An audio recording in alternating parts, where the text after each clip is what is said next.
그가 이르되 내 딸아 여호와께서 내게 복 주시기를 원하노라. 내가 가난하건 부하건 젊은 자를 따르지 아니하였으니 내가 베푼 인애가 처음보다 나중이 더하도다.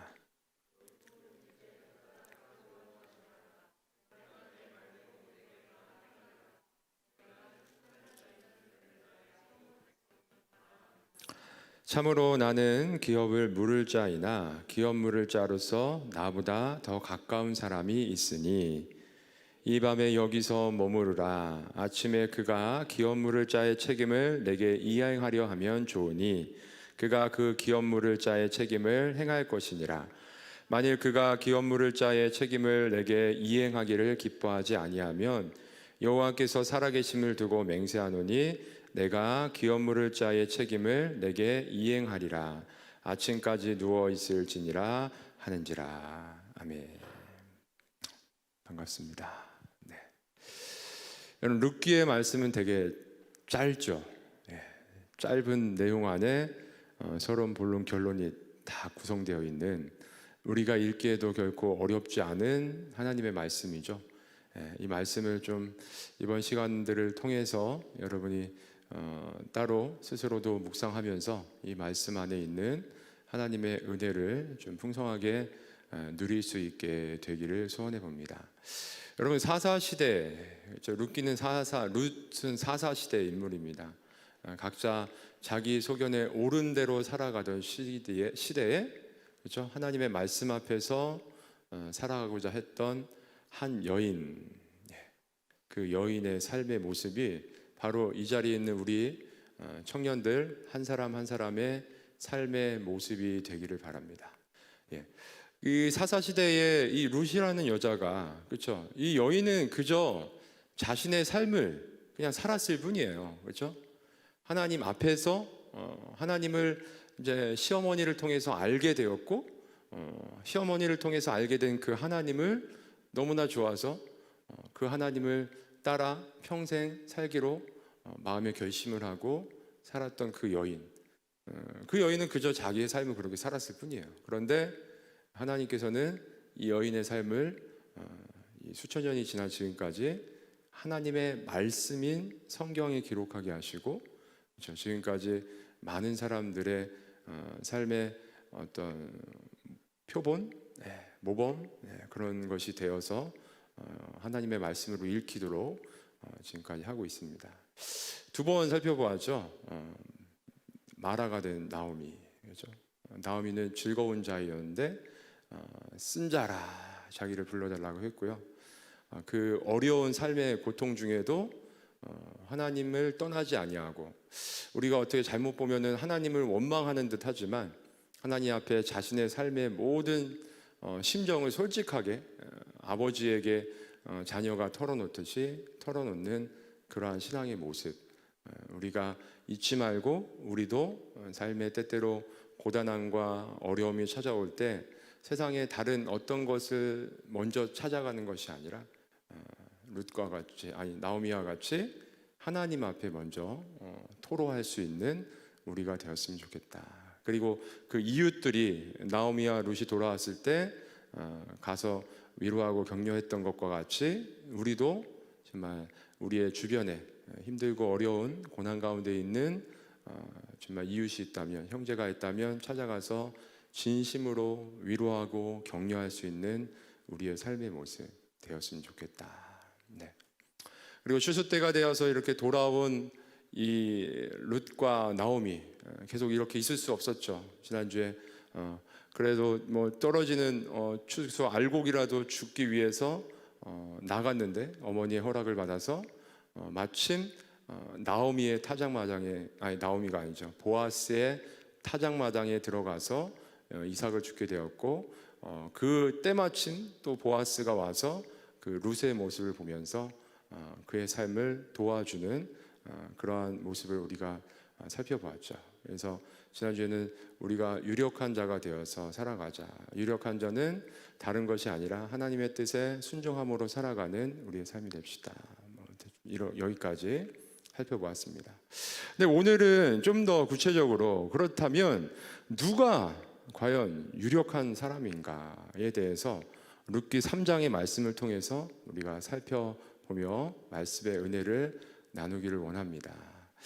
여러분, 룻과 나오미가 다시 베들레헴 고향으로 돌아왔던 때는 추수를 막 시작하던 때라고 성경 말씀하고 있어요. 이제 그 추수가 끝나갑니다.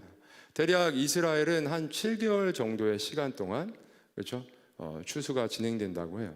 그러니까 이 한 7개월 정도의 시간 동안 계속해서 나오미와 룻은 보아스의 타작마당에서 은혜를 입어서 계속해서 먹고 살 수 있는 그 시간을 보내게 됩니다.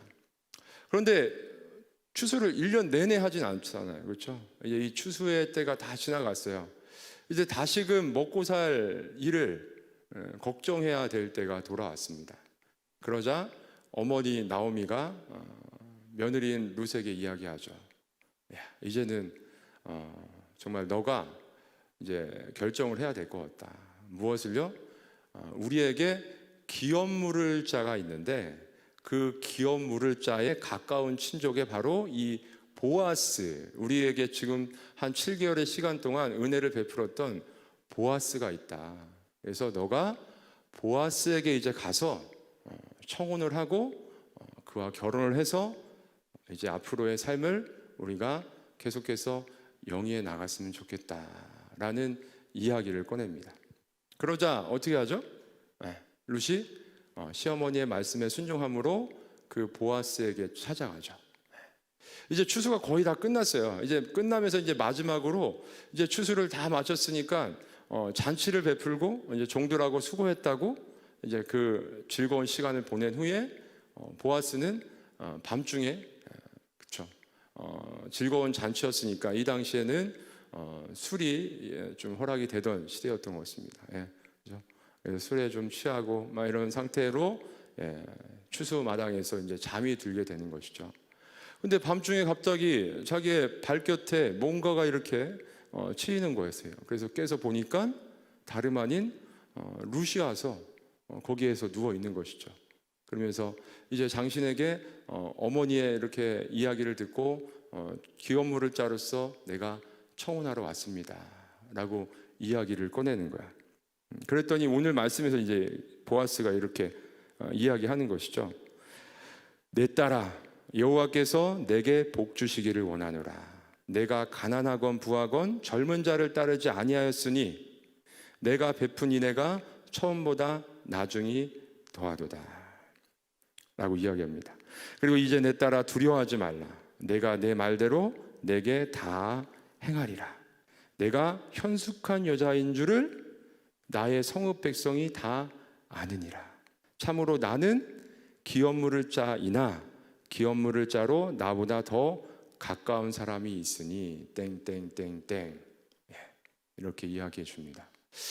여러분, 이 룻과 보아스의 이야기를 오늘날 우리, 그렇죠, 이 현대의 어떤 문화와 사회 속에서의 이런 정말 이 분위기와 이런 느낌으로 그냥 아무 생각 없이 읽다 보면은 마치 무슨 스캔들이 하나 난 것과 같은 느낌의, 그렇죠, 그런 이야기예요. 이제 먹고 살 형편이 이제 힘들어지니까 룻이라는 여인이 이제 자기의 삶을 영위하기 위해서 이제 보아스에게 찾아간 거구나. 나이 많은 부자에게 찾아간 거구나.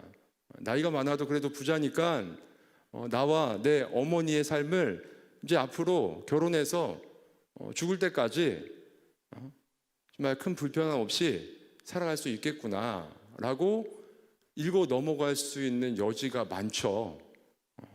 근데 전혀 이 말씀은 그런 의미가 하나도 들어있는 말씀이 아닌 거예요. 그럼 먼저 생각해 봅시다. 룻은 한 20대 초반의 젊은 여성이에요. 그리고 보아스는 지금으로 한 40, 50대 이상 된, 그렇죠, 아저씨예요. 근데 이 지금 베들레헴으로 돌아와서 이 룻이라는 여인이 만약에 정말 결혼을 해서 앞으로 이제 좀 괜찮은 사람과 결혼을 해서 나와 우리 어머니의 삶을 잘 이렇게 이끌어 나가야겠다라고 생각했으면 굳이 보아스에게 와서 청혼을 할 필요가 없는 거예요. 그렇죠? 이미 이 당시에 그 베들레헴에는 소문이 다 퍼져 있어요. 와, 저 룻이라는 여인이 참 괜찮은 여인이구나. 그렇죠? 많은 사람들에게 다 소문이 나 있는 상태예요. 그런데 룻은 지금 어떻게 해서 보아스를 찾아간 거예요? 시어머니인 나오미가 이제 너의 기업 물을 자가 저 보아스이니까 보아스에게 가서 당신은 나의 기업 물을 자이니까 그 기업을 물어달라고 요청을 해라. 그러면서 청혼을 하라는 거예요. 그런데 그 이야기를 들은 보아스가 이 10절에서 하반절에 뭐라 그래요? 내가 베푼 인애가 처음보다 나중이 더하도다. 그러면 처음에 이 룻이 베푼 인애라는 게 있다는 거죠. 그리고 지금 두 번째 이 룻이라는 여인이 인애를 베풀고 있다는 거예요. 그럼 이 여인이 처음으로 인애를 베풀었던 건 어떤 것일까요? 인애라는 말의 의미를 먼저 생각해 봅시다. 인애라는 말의 의미는 우리가 많이 들어봤을 거예요. 헤세드, 그렇죠? 헤세드라는 말인데요.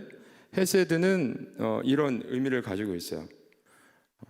굳이 내가 베풀지 않아도 되는 사람에게 나의 무엇인가를 베풀어 주는 거예요. 나에게 베풀 책임이, 내가 저 사람을 돌아볼, 저 약한 사람을 돌아볼 책임이 전혀 없음에도 불구하고 그 사람에게 무엇인가를 베풀어 주는 것, 사랑을 베풀어 주는 것, 이것을 인애라고 이야기하거든요. 헤세드. 그렇다면 이것이, 이 인애라는 말의 뜻이 이거라고 생각했을 때 룻이 처음에 베풀었던 인애는 뭘까요? 바로 시어머니였던 나오미를 따라온 거죠. 시어머니가 맨 처음에 이제 두 아들도 다 죽고 남편도 죽고 집 이제 고향으로 돌아오면서 두 며느리에게 너희들은 이제 나랑 따라와 봤자 이제 소망이 없어. 그러니까 너희들 갈 길로 돌아가라. 너희 부모들에게 돌아가서 다시 새 출발을 해라.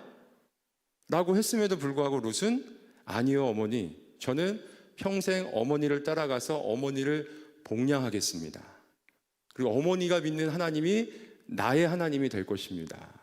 라고 이야기하면서 첫 번째로 룻이라는 여인이 인애를 베풀었던 것은 시어머니에게 베풀었던 이것이에요.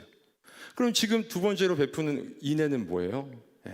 룻이라는 여인이 자기 마음대로 여기에서 이 고향을 떠나와서 이 베들레헴이란 곳에서 아직 20대 초반이니까 자기 마음대로 마음에 드는 사람과 연애를 하고 또 결혼을 할 수도 있음에도 불구하고 그런 생각 전혀 없이 어머니께서 너의 기업 물을 자가 저 보아스이니까 보아스에게 가서 우리의 기업을 물어달라고 이야기해라. 그리고 너는 그와 결혼해라. 청혼을 해라. 라고 이야기했을 때 아무 말도 하지 않고 불만하지 않고 예 어머니 따르겠습니다 하고 지금 보아스에게 찾아간 것. 바로 이것이 룻이 베풀었던 두 번째 인애인 것이죠. 지금 오늘 말씀은 이 인애를 통해서 누가 유력한 사람인가를 우리에게 첫 번째로 말해주고 있습니다. 누가 바로 유력한 사람이에요? 바로 내가 베풀어야 될 무엇인가 어떤 호의를 베풀어야 될 의무가 전혀 없음에도 불구하고 그 호의를 베풀면서 살아가는 이 룻과 같은 사람의 모습이 유력한 사람이다 라는 것을 오늘 성경은 우리에게 이야기해 주고 있습니다. 근데 또 한 명의 유력한 사람에 대한 이야기를 오늘 말씀은 우리에게 이야기해 주고 있는 것이죠. 그것은 무엇일까요? 바로 기업 물을 자에 대한 그 의무를 지는 사람에 대해서 유력한 사람이라고 오늘 본문은 우리에게 말씀하고 있어요. 이 구약시대의 이스라엘은 기업 물을 자의 의무에 대해서 하나님께서 이스라엘 백성, 하나님의 백성 이스라엘에게 먼저 이야기를 해주셨어요. 어떻게 이야기해 주셨을까요? 신명기 25장 5절로 6절 말씀 보면 기업 물을 자에 대해서 이런 내용이 있습니다. 잘 들어보세요. 형제들이 함께 사는데 그중 하나가 죽고 아들이 없거든 그 죽은 자의 아내는 나가서 타인에게 시집갈 것이 아니요 그의 남편의 형제가 그에게로 들어가서 그를 맞이하여 아내로 삼아 그의 남편의 형제된 의무를 그에게 다 행할 것이요 그 여인이 낳은 첫 아들이 그 죽은 형제의 이름을 잊게 하여 그 이름이 이스라엘 중에서 끊어지지 않게 할 것이니. 이게 기업 물을 자에 대한 어떤 하나님이 정해주신 의무사항 중에 하나였어요. 그러니까 어떤 여인이 결혼을 했는데 결혼한 남편이 자녀를 낳지 않고 못하고 죽게 되었을 때 그 대를 잇기 위해서 형제된 사람과 다시 결혼해서 만약에 아이를 출산해서 아들을 낳으면 그 첫 번째 아들은 그 죽은 남편의 대를 잇는 사람으로 이렇게 이어갈 수 있게 그런 말씀을 하나 하셨고요. 또 레위기 25장 25절에 또 하나의 말씀이 있습니다. 만일 내 형제가 가난하여 그의 기업 중에서 얼마를 팔았으면 그에게 가까운 기업 물을 자가 와서 그 형제가 판 것을 물을 것이요. 이거는 자녀 대를 잇는 게 아니죠. 이 당시에 하나님께서 이스라엘 백성에 각각 다 먹고 살 수 있도록 종이 아니라 자유인으로 하나님이 허락하신 땅을 허락해 주셨어요. 그래서 그 땅에서 살아갔는데 살다가 이제 가난해져서 그 땅을 처분할 일이 생길 수도 있잖아요.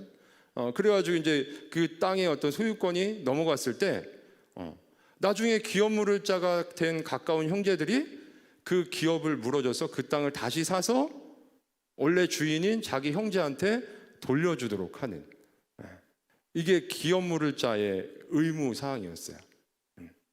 근데 모든 사람이 이거를 물으면서 살지 않았어요. 누가 물었을까요? 하나님의 말씀 앞에 신실하게 살아가고자 했던 사람들이 자기 주변에 이와 같은 일이 생기면 그 의무를 다했겠죠. 바로 지금 보아스라는 이 남자가 이 나오미 가정에 대해서 친척이라고 그랬죠. 이 기업 물을 자의 의무를 지고 있었어요. 가까운 친척으로서. 그러면 어떻게 해야 되나요? 만약에 결혼을 하게 되면 룻과 결혼을 하면 첫 번째 낳은 아들은 자신의 그 대를 이을 아들이 아니라, 그렇죠? 룻에 죽었던 남편의 대를 잇는 아이로 이제 해야 되는 것이고요. 또 하나의 기업 물을 책임은 뭐예요?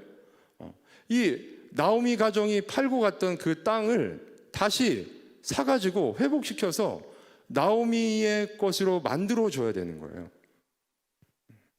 그러면 지금 보아스에게 손해가 되는 일이잖아요. 그렇죠? 자기는 이미 유력하게 풍족하게 살고 있는데 이 기업을 무르게 될 경우에는 자기에게 손해가 일어나는 거예요. 그런 상황이라는 거예요, 지금. 그런데 밤에 룻이 찾아와서 내가 당신의 기업 물을 자라고 어머니께서 말씀하셔서 제가 당신에게 청혼하러 왔습니다. 그랬더니 야, 너의 두 번째 그 인애가 처음보다 더 크구나 하면서 이 룻의 행동에 대해서 감동을 하죠. 그리고 정말 이 보아스라는 사람은 하나님의 말씀 앞에 신실하게 그 기업 물을 자의 책임을 짓는 것을 보게 돼요. 지금 보아스라는 사람은 추수를 다 마치고 흥껏 취해서 잠에 들었어요. 그리고 지금 젊은 여자가 자기의 발치에서 자기에게 청혼을 하고 있어요. 그렇다면 어떨까요? 일반적으로, 그렇죠? 그 자리에서 동침을 하거나, 그렇죠? 그러면서 그 이후에 청혼한 것에 대해서 결혼식을 진행하거나 그렇게 할 수도 있음에도 불구하고 지금 아주 맑은 정신으로 지금 분별을 하고 뭐하죠? 룻을 건드리지 않습니다. 그러면서 내일 아침까지 여기에서 머물다 가거라. 혹시나 밤에 또 집으로 가다가 나쁜 일도 당할 수 있으니까 여기서 충분히 머물고 돌아가라.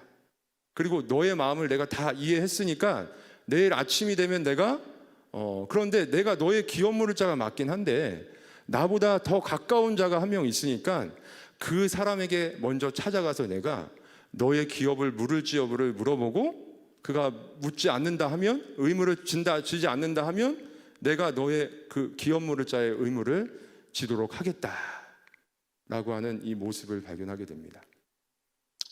그리고 그 다음날 그 일을 행하죠. 그러니까 당연히 뭐예요? 좀 전에 말씀드렸듯이 처음에는 그 사람이 좋아했어요.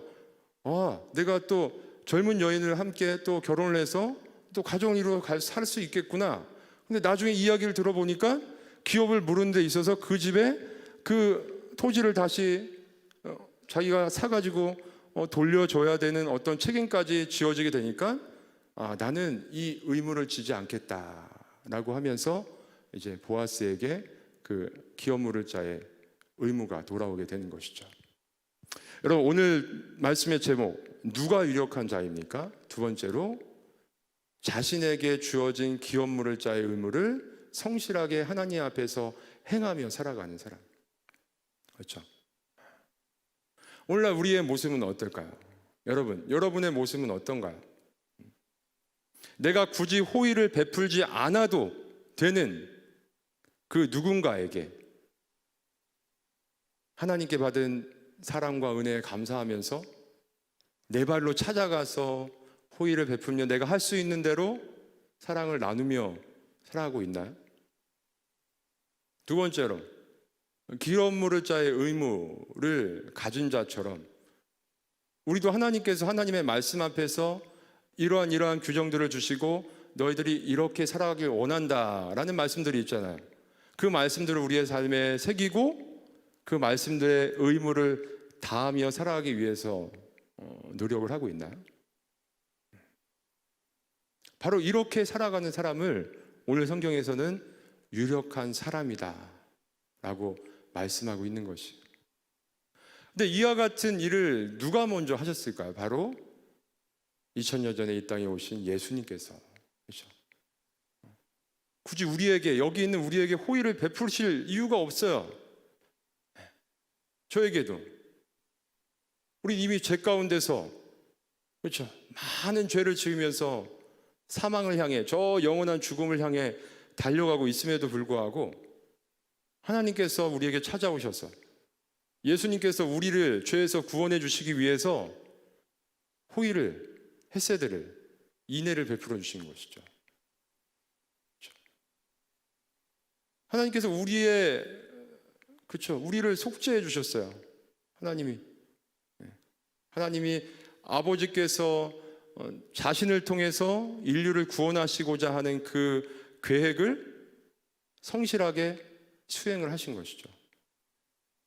그리고 예수님의 제자들은 우리에게 뭐라고 말씀하세요? 너희도 나의 뒤를 따라와라. 여러분, 그저 제가 말씀드리는 것이 아니라, 그렇죠? 우리는 이 말씀에 따라서 이렇게 살아가야 되는 것이에요. 세상 속에서 인애를 베풀며 기업 물을 자의 의무를 지는 것과 같이 우리가 해야 될 일들을 감당하면서 살아가길 하나님께서 우리에 바라고 계시는 거죠. 그럴 때 우리의 삶을 어떻게 해주신다고요? 하나님께서 유력한 사람이 되어서 우리 각자의 삶의 처소에서 그렇게 살아갈 수 있는 우리로 만들어 주신다고 하는 약속하고 계시는 거예요. 여기서 현숙한 여인이라고 그러죠. 룻을. 여기서 현숙한 여인이라는 뜻과 유력한 자라는 뜻의 단어는 같은 단어를 사용하고 있고요. 우리가 여름에 수련회 때 잠언의 특강을 했었죠.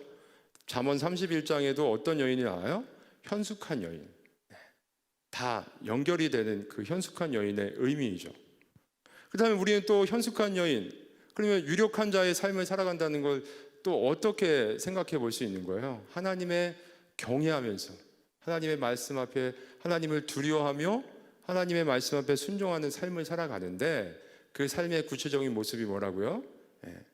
호의를 베풀지 않아도 될 사람에게 호의를 베풀며 적극적으로 우리에게 주어진 이 기업 물을 자의 의무와 같은 의무들을 성실하게 수행하면서 살아가는 것. 이번 주에 여러분 페이스북을 많이 안 하죠? 그 시대가 아니잖아요. 그래서 인스타잖아요. 근데 저는 아직 그걸 하고 있는 이유는 제가 좀 이렇게 참 좋은 분들이 있어요. 친구들 중에 거기에 글을 올리는 것들에 참 귀감이 되고 이제 많은 유익을 얻기 때문에 이제 하고 있는 이유 중에 하나인데 어떤 목사님이에요. 최근에 알게 된 목사님인데 그 목사님은 장애인 사역을 이제 되게 이렇게 중심으로 하시는 분이에요. 장애인들의 재활, 장애인들이 스스로 재활해서 이 세상 속에서 자립해서 살아갈 수 있도록 그런 어떤 체계를 만드는 일에 자신의 삶을 헌신하기 위해서 이제 지금 헌신을 하고 있죠. 이분의 삶의 어떤 이제 일상의 어떤 일들을 이렇게 하나 하는데 이제 자녀 한 명이 장애를 갖고 있어서 이제 정기적으로 병원을 가게 되는데, 병원을 보통 가면 우리 그렇잖아요. 거의 반나절 이상 걸리죠. 그러면 아이를 병원에 두고 이제 항상 하는 일이 병원 주변에 나가서 내가 도와줄 사람 없나 보고, 그죠?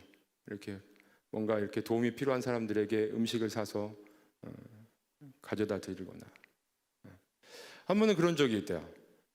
보통 이렇게 술 취한 이렇게 그렇죠 분들을 보면 그분들한테는 돈을 드리면 안 돼요. 바로 술을 더 사 드시기 때문에. 그래서 음식을 같이 식당을 가서 음식을 먹거나 해야죠. 근데 한 번은 이제 그분한테 어떤 분한테 전화번호를까지 드리게 됐는데, 나중에 어디서 전화 왔을까요? 술집에서 술값 빨리 와서 내라고. 알면서도 혹시나 도움이 필요할 때 자신에게 연락을 하라고 연락처를 주고 온 것이죠. 이 이야기가 오늘 말씀의 이 헤세드, 그렇죠? 우리가 우리의 삶 속에서 실천할 수 있는 어떤 하나의 예가 되지 않을까 생각이 되어져요. 여러분, 유력한 사람이 되어서 이 세상을 살고 싶지 않습니까? 세상이 말하는 유력한 사람은 우리가 많이 보고 있는 드라마, 영화, 그렇죠. 높은 자리에서 뭐든지 마음대로 쥐락펴락하면서 자기 마음대로 살고 있는 사람들, 유력한 사람이라고 말할 수 있을 거예요.